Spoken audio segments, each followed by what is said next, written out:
Voy a resaltar algunas partes de la estructura de diseño de campaña. Podemos pasar de diapositiva.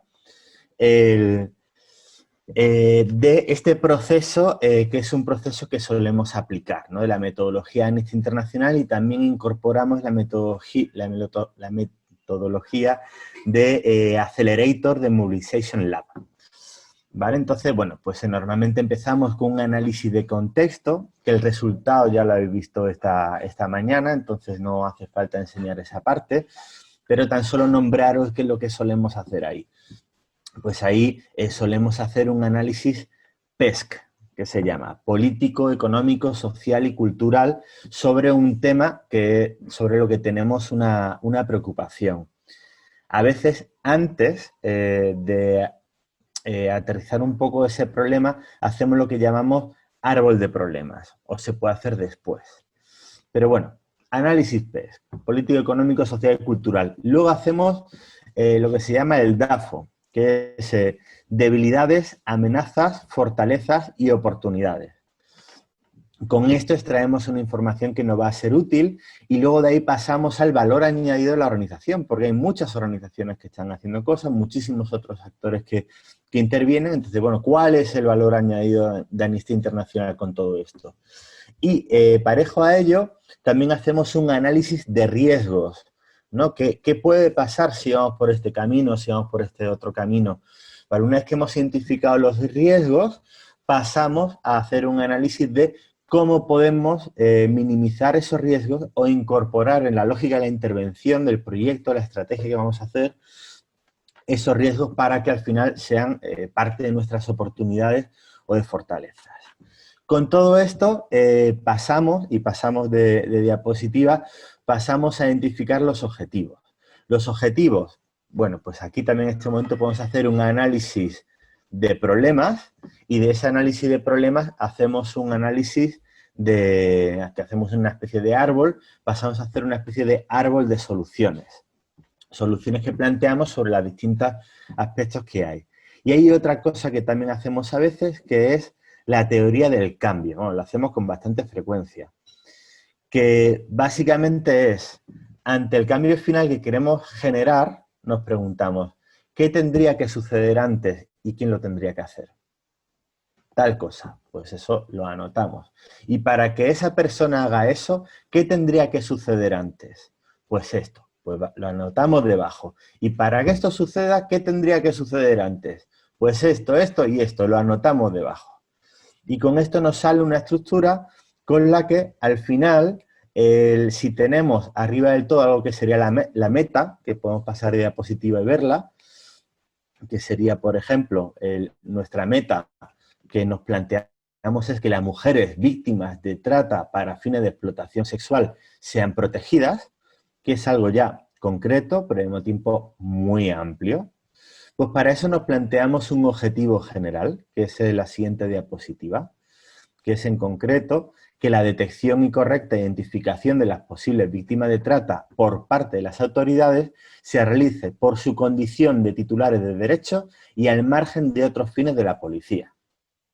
Es algo bastante concreto ya hemos aterrizado bastante, porque podríamos haber tirado por otros muchos caminos, pero bueno, toda la mañana, durante toda la mañana hemos estado hablando de esto en concreto, ¿no? Podríamos haber abordado esa meta por otro camino, pero identificamos después de todo ese análisis de contexto que este era el mejor camino que podíamos tomar, de contexto, de riesgo, de oportunidades, de valor añadido. Muy bien, pero aún así, aunque ya hemos bajado bastante, esto es algo muy amplio y nos preguntamos, ¿Amnistía qué puede hacer? Y podemos pasar de diapositiva, de una manera, lo que se suele llamar SMART, ¿no? Que el SMART utiliza las letras en inglés de que nuestros objetivos sean medibles, alcanzables, que sean realistas, que sean previstos en un tiempo concreto y que sean específicos. Pues sobre ello, Vero ya estuvo explicando los objetivos específicos que teníamos para este corto plazo que nos planteamos. Y vamos a repasarlo brevemente los que nos planteamos en este periodo. Que si pasamos diapositiva, vamos a ver que, como ya habló Vero, nos planteamos que la Relatoría Nacional contra la Trata impulse algunas medidas efectivas para la detección e identificación de las víctimas de trata con fines de explotación sexual. O sea, que se aplique una serie de medidas. Y en el informe hay una serie de recomendaciones que es larga de distintas autoridades. Pero a nivel de campaña nos vamos a focalizar, vamos a priorizar una serie de medidas. Y si ya consiguiéramos esas medidas, que ya estamos aterrizando muchísimo, eso sería ya una maravilla. El que ya consigamos como Amnistía Internacional eso. Como Amnistía, con las distintas tácticas y actividades que vamos a hacer. ¿Cuándo queremos que eso se aplique? Pues en el periodo 2020-2021. La problemática que estamos abordando lleva muchísimo tiempo. Vamos a intentar que en estos 2 años, vamos a intentar que se apliquen una serie de medidas efectivas que ahora la vamos a nombrar. También hemos visto muy importante, si pasamos la diapositiva, que actores clave, ya sea tanto instituciones como población española, aumenten el conocimiento de los derechos de las víctimas de trata como fin de explotación sexual. Porque como ya Ana había señalado muy bien antes, cuando se aborda esta temática, las víctimas están muy invisibilizadas. No hay una toma de conciencia sobre la problemática que están tomando ellas. Están como parte del problema, ya nos compartió esas imágenes, esas noticias donde aparecen por ahí las víctimas, ¿no? Pero el foco está en la desarticulación de la red de trata, pero no hay una profundización en general sobre qué pasa con las víctimas. Y no hay una toma de conciencia generalizado en la sociedad. Hay una falta de conocimiento muy amplio y a eso es a lo que queremos contribuir, a que haya una toma de conciencia. Y esto queremos que suceda en el periodo 2020-2021 y en la parte que vamos a tener después, que va a ser algo que vamos a hacer en grupos donde entre todos vamos a contribuir, nos vamos a focalizar en este objetivo específico. Porque esto también es lo que nos va a permitir que haya una presión suficiente para que las medidas que queremos que se impulsen, las medidas concretas en el corto plazo, y si pasamos a la diapositiva, que se impulse una ley integral contra la trata de seres humanos con perspectiva de derechos humanos, de género e infancia para finales de 2021, tiene que haber también una petición por parte de la ciudadanía de que esto suceda. Es verdad, como ya se comentó, lo comentó Vero, ¿no? Que hay un compromiso en el acuerdo de gobierno entre Unidas Podemos y el Partido Socialista de que se apruebe una ley contra la trata, ¿no? Pero hemos visto en muchísimas ocasiones que si no hay un impulso por parte de la sociedad civil, esas cosas que se pretenden a veces no tienen lugar, ¿no? Un ejemplo sería la ley Mordaza, que se ha repetido el compromiso 1000 millones de veces y todavía no llega, ¿no? La reforma de la ley sobre ciudadana o las modificaciones que tienen lugar o las cosas que se incluyen en la ley no están todas aquellas que nos gustaría que tengan lugar. Entonces ahí tenemos que presionar y tenemos que ser muchas haciéndolo. Entonces estos son los objetivos que nos marcamos para este periodo y si pasamos de diapositiva, como comentaba a nivel de medidas, lo que ya señaló Virginia es que hay una acogida en Costa por equipo multidisciplinar de expertas en migración, género y trata con capacidad para la identificación formal, ¿no? Ya se había señalado ese problema, ¿no? La falta de identificación en Costa. Y luego, por otro lado, algo fundamental, que quien decida si se da la protección sea una institución dentro de la administración, pero independiente de la policía, que ya se había comentado como la OCRIF, lo que hacía prevalecer era la persecución del delito de trata. Nosotros lo que queremos es poner en el centro a las víctimas, a las supervivientes como titulares de derechos, para que sean protegidas, para que tengan acceso a la justicia y a la reparación. Y para ello ya Ana había mostrado que hemos empezado un trabajo, y aquí es donde vamos a pedir ayuda, para amplificar la campaña generando alianzas con artistas. Una pregunta, ¿me escucháis bien? ¿Escucháis ruido de fondo? ¿No mucho? ¿Bien? Vale. Se escucha bien. Se te oye bien, ¿eh? Perfecto. Pues genial. Pues en este último punto es en el que a nivel de movilización digital nos vamos a centrar y vamos a intentar pensar en desarrollar acciones. Vamos a pasar a eso más adelante. Ahora pasamos de diapositiva y, bueno, pues sin nombrar la primera parte a nivel de actores y audiencia, esto es un trabajo que hacemos, ¿no? ¿Quiénes son los actores? Si pasamos diapositiva, vamos a ver que hacemos un diagrama de poder e interés. Lo vamos a ver cuando pasemos la diapositiva, que es esta que estáis viendo. Pues esto hacemos un ejercicio participativo y aquí no nos vamos a detener, pero para explicaros, para que tengáis un poco de algunos momentos que hacemos en el proceso de diseño. Poder, mientras más arriba es más poder, más abajo es menos poder, es el eje vertical. Y el eje horizontal es interés en la cuestión. Entonces, por ejemplo, ¿quién tiene poder e interés en que se resuelva la problemática en base a lo que estamos planteando en nuestros objetivos? Bueno, pues obviamente las primeras que van a querer ser protegidas son las víctimas de trata. Las supervivientes tienen un interés máximo y por eso están a la derecha del todo. También las organizaciones feministas, Amnistía Internacional, organizaciones de infancia, organizaciones de mujeres también, ¿no? Y a medida que nos vamos desplazando a la izquierda, pues ya van teniendo menos. No quiere decir que una organización de infancia no tenga interés, pero bueno, una mujer superviviente pues lo tiene máximo, ¿no? Si subimos de nivel, pues vemos pues organizaciones que sí que tienen interés y que ya sí van teniendo poder. Pues yo qué sé, pues ACNUR, Defensoría del Pueblo, periodistas de medio de comunicación que están sensibilizados sobre la temática, parlamentarios estatales, autonómicos, europeos sensibilizados con la temática. Esto es la parte de arriba a la derecha.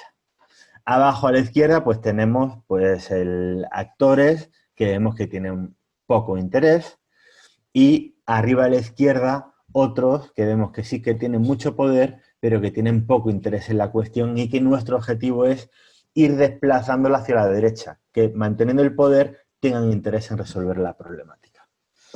Con esto pasamos de diapositiva. Por lo otro nos da pie para identificar nuestros targets, a quienes nos vamos a dirigir, qué aliado vamos a buscar, pero para el ejercicio que vamos a hacer hoy, un tema que también nos centramos a la hora de identificar es las audiencias. ¿A quiénes queremos dirigirnos para que nos apoyen a la hora de hacer algo para presionar? Una parte de la población, un sector profesional, etc. Sobre eso le solemos dar muchas vueltas y antes del inicio de la pandemia habíamos identificado como estratégico que fueran profesionales, docentes y estudiantes del periodismo implicados en colectivos por los derechos de las mujeres, migrantes e infancia. Porque hemos visto como aliados interesantes organizaciones de derechos de mujeres, migrantes e infancia. Por otro lado, veíamos, como ya comentó Ana, ¿no? Que ya cada vez hay más periodistas que están sensibilizados sobre la temática, van escribiendo sobre esto. Pues queremos que eso sea mucho más. Y luego veíamos muy interesante también, pues yo qué sé, pues el estudiantes de periodismo en la universidad, hacer un trabajo teniendo a docentes como aliados, hacer un trabajo en universidades de charlas de sensibilización sobre las cadenas invisibles, porque como hemos visto es un tema muy desconocido por la sociedad. Y aquí había todo un marco de desarrollo, de acciones de calle, de acciones tipo charlas, que por el contexto que tenemos, eso lo dejamos a 2021. Lo íbamos a hacer ahora en esta fase, pero ahora mismo no lo vamos a hacer. Porque con la pandemia pues nos vemos que el contexto es de hacer movilización de acciones de calle sobre esto.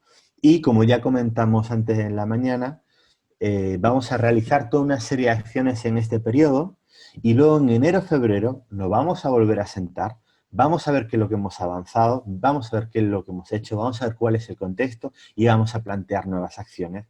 Y ahí podemos retomar el trabajo con profesionales, docentes y estudiantes y con organizaciones de derechos de mujeres, migrantes e infancia. ¿Qué vimos? ¿Y por qué vamos a apostar en este periodo? Bueno, sabemos que lanzamos un informe, sabemos que lanzamos toda una serie de materiales comunicativos que dijo Ana, otra serie de materiales que vamos a ver a continuación y Conseguimos la colaboración de varios premios Goya, personas, artistas sensibilizadas sobre la temática para que produjeran vídeos. Y aquí vimos que se nos ampliaba un campo a la hora de sensibilizar a la ciudadanía que conozca qué es lo que decimos de Amnistía Internacional sobre esto y cuáles son nuestras peticiones y que impulsaron nuestra petición online. Dijimos, pues vamos a intentar que más artistas, que se haga un efecto, a ver si lo conseguimos, un efecto bola de nieve de que más artistas se animen a producir materiales audiovisuales, que autoproduzcan vídeos, que sirva para dar a conocer la campaña y nuestras peticiones y que la gente firme. Y en esto es lo que nos vamos a centrar y vamos a ver cómo podemos hacerlo tanto activistas individuales, multiplicadores de entidades territoriales para ver cómo podemos impulsar. Pero vamos a retomar lo que sería el mapa de las acciones que vamos a realizar durante este periodo. En este periodo que empezaría en octubre, con el lanzamiento del 15 de octubre, hasta diciembre. Pasando a diapositiva, creo que vamos a ver las acciones que tenemos planteadas. Ah, no todavía. Bueno, esto vamos a pasar muy rápido, pero vamos a dar esta pincelada. Otra cosa, trabajamos importantísimo, trabajamos mucho, son los mensajes. Y con esto, cuando hacemos estos procesos de diseño de estrategia, de movilización con el método del Accelerator de Mobilization Lab que había nombrado antes, aquí nos paramos mucho, porque es importantísimo que de una manera muy concreta el mensaje llegue. A veces nos convencemos de un tema y decimos, mira, es que esto es importantísimo y vamos a sacar nuestro ladrillo y todo el mundo va a coger el ladrillo y va a dedicarle todo el tiempo del mundo para profundizar sobre ello. Luego nos damos cuenta que hay muchísimos estímulos en la sociedad a día de hoy y que esto no siempre es así. Y muchas veces es porque la gente está a otras, pero también otras porque no hacemos el ejercicio suficiente para saber llegar a nuestra audiencia. A quien nos queremos dirigir, nos dirigimos con un lenguaje que no lo cogen, no lo acogen, porque porque hablamos a veces para nosotras mismas, a veces con un lenguaje súper jurídico o súper técnico. Por ejemplo, ahora yo os he dicho, aplicamos la metodología de Mobilization Lab del Accelerator, y la mayoría de las personas que me estáis escuchando diréis, ¿de qué está hablando este? No es necesario que diga eso en realidad. Simplemente con que diga, aplicamos una metodología de diseño y estrategia, pues ya me entendéis. Pero bueno, era por poneros un ejemplo y por hacer una autocrítica, porque es algo en lo que incurrimos continuamente. Pero bueno, sí que podemos decir, si pasamos diapositiva, que ya tenemos algo, porque los mensajes vamos a terminar de desarrollarlo una vez que cerremos el informe, que lo vamos a cerrar a finales de mes, y ahí, a nivel de departamentos, desarrollamos los mensajes finales que vamos a utilizar. Pero bueno, algo que ya tenemos claro es que el hashtag que vamos a utilizar es cadenas invisibles, y que vamos a pedir a la gente que nos ayuden a romper las cadenas invisibles de la trata, ¿no? Y para eso utilizaremos unos mensajes muy claritos para que eso llegue. Y también utilizaremos unos mensajes concretos para llegar a personas artistas para que nos apoyen en la campaña. Pasamos a diapositiva y, bueno, pues como os comentaba, ¿qué tácticas y actividades vamos a realizar para la campaña en este periodo? Pues pasamos a la diapositiva y vamos a ver que, bueno, ya se había comentado antes, por ejemplo, Vero, que hay toda una estrategia de incidencia a nivel de investigación, pues se crean unos productos fundamental, el contenido, lo que vamos a decir, nuestras recomendaciones, esa es nuestra base. Luego vamos a desarrollar toda una serie de herramientas para conseguir que eso que estamos diciendo llegue a las autoridades, llegue a nuestras audiencias para que nos apoyen, etc. Comunicación, ya lo contó Ana, todo el trabajo que se va a hacer de comunicación y qué cosas tenemos que tener en cuenta a la hora de dirigirnos a medios para que repliquen nuestros mensajes. Y movilización, como comentaba, nos vamos a centrar en movilización digital en este periodo de 3 meses. Y captación, que no se nos olvide nunca. Al final podemos decir cosas porque no dependemos de subvenciones y esto nos da una libertad para decir cosas importantísimas, pero para poder hacer que llegue, que se pueda hacer todo el trabajo de investigación, de incidencia, de movilización, de comunicación, necesitamos ser una masa social lo más amplia posible y eso no se nos tiene que olvidar nunca a la hora de, pues yo qué sé, pues las distintas estructuras o grupos locales. Cuando hacemos acciones también contribuimos a la captación, pues sabemos que es importantísimo, ¿no? Entonces pasamos de diapositiva y ¿qué cosas tenemos previstas, como comentaba, para este periodo? Pues el informe, comunicado, documento de datos y cifras. Vamos a sacar post en blogs externos, donde tenemos colaboraciones, también en el blog de la web, un story page, que ahí donde vamos a volcar todo el contenido de la campaña, ahí van a aparecer los mensajes clave, ahí va a aparecer la petición online, ahí van a aparecer otros materiales que vamos a utilizar, los audiovisuales, etcétera. Vamos a tener mensajes para redes, vamos a tener unas ciberacciones donde vamos a poner los vídeos de las artistas que se han prestado para mostrar testimonio, para poder contar los testimonios que las supervivientes no pueden contar porque no pueden mostrarse. Tenemos estas actrices para representarlo. Vamos a crear imágenes e infografías para poder moverlo. Vamos a hacer mailings, vamos a hacer anuncios y notificaciones que salen en las distintas herramientas digitales que utiliza la gente. Tenemos la página de activismo multiplicador o activismo individual, personas individuales, que esto es la parte que lleva John, ¿no?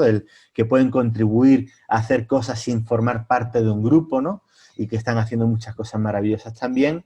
Y qué más, ¿no? ¿Y qué más podemos hacer? Vamos a hacer muchas cosas en este periodo, pero seguro que podemos pensar en más cosas si nos focalizamos en algo en concreto, porque a veces si nos paramos a todo lo que habéis visto aquí, todos estos elementos que aparecen aquí nombrados, son todos elementos que al final van a replicar lo mismo como gota sobre la piedra, como gota malaya ahí, traca, vamos a incidir sobre nuestras peticiones y mensajes claves, ¿no? Pero como comentaba, a nivel de estructuras de grupos y a nivel de activismo individual, sobre la pregunta focal que nos hacemos, que creo que es la siguiente diapositiva, no sé si estaría ahí. Bueno, esto es lo mismo que hemos visto antes. Pasamos.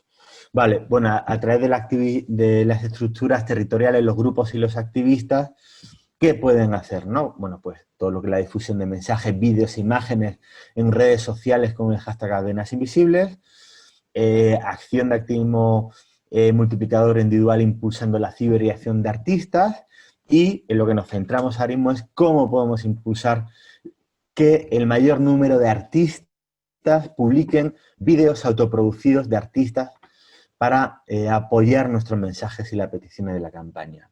Y lo volvemos a repetir. Pasamos la diapositiva, creo que aparece ya. Vale, bueno, calendario. Vale, repasamos el calendario y pasamos a la cuestión. Con todas las acciones que hemos visto, el calendario lo repasamos brevemente. Hoy estamos con el taller de trata, algo que para nosotros será importantísimo, que podáis conocer qué es lo que estamos planteando de viva voz, que nos podamos ver y que os podáis enganchar a este viaje que emprendemos ahora. Venimos tiempo haciendo trabajo de incidencia, pero ahora sí que salimos haciendo campaña. Para eso es importantísimo que os enganchéis y que os impliquéis, y para eso es importantísimo que lo conozcáis desde antes del lanzamiento del 15 de octubre. Para eso el taller de hoy, pero no solo. El 1 de octubre o el 8 de octubre vamos a lanzar una circular de acción informativa, recopilando toda esta información que estamos volcando en el día de hoy, más la concreción de las propuestas de acciones, que ya las tenemos planteadas, ya las estamos esbozando, pero el día de hoy lo que vamos a hacer ahora también nos va a servir para seguir perfilando las acciones que vamos a plantear. 15 de octubre, lanzamiento del informe y de la campaña. 18 de octubre, Día Europeo contra la Trata de Personas, ahí también estaremos, será otro hito, otra percha donde podremos empujar. En general, del 15 de octubre al 30 de octubre, que es el día de mi cumpleaños, pues en ese periodo, pues lo que vamos a hacer es dar ese empujón inicial bien fuerte en la campaña. Y hasta diciembre vamos a estar con la campaña de movilización digital Cadenas Invisibles, apostando en la implicación de artistas, etcétera. Luego, enero-febrero, ¡pum! Nos paramos ahí un poquito, repensamos, vemos cómo hemos ido, qué ha ido mejor, qué ha ido peor, qué más cosas podríamos hacer, cómo va la pandemia, revisamos todo y 2021 hay que seguimos empujando y hay que continuamos, como decía Alberto, ¿no? Hay que continuar, claro que sí. 2021, pues segunda fase de... No, sí, pasa, perfecto. Segunda fase, aprovecharemos perchas como el 30 de julio, Día Mundial contra la Trata, 23 de septiembre, que es la semana que viene, puede que hagamos alguna cosita, pero en realidad como tenemos el lanzamiento el 15 de octubre, aprovechando el 18 es el Día Europeo contra la Trata de Personas, bueno, pues si hacemos algo será poquito, porque este año ponemos el asador el 18 de octubre, el año que viene tenemos todas estas fechas. Tampoco hay que olvidarse el 2 de diciembre, es el Día Internacional de la Abolición de la Esclavitud y como bien se habrá dicho esta mañana, esto es una de las formas de esclavitud moderna. Qué fuerte, ¿eh? La mayoría de la gente piensa que a día de hoy no hay esclavitud, pues sí que hay, de lo que estamos hablando. 18 de diciembre, Día Internacional de las Personas Migrantes. Esto afecta de manera mayoritaria a las personas migrantes y a la mujer, y es una forma de violencia. 25 de noviembre, Día Internacional de la Eliminación de la Violencia contra la Mujer. Fechas importantes. Entonces, bueno, esto, panorama general de estrategia, de lo que planteamos, lo que os quería compartir.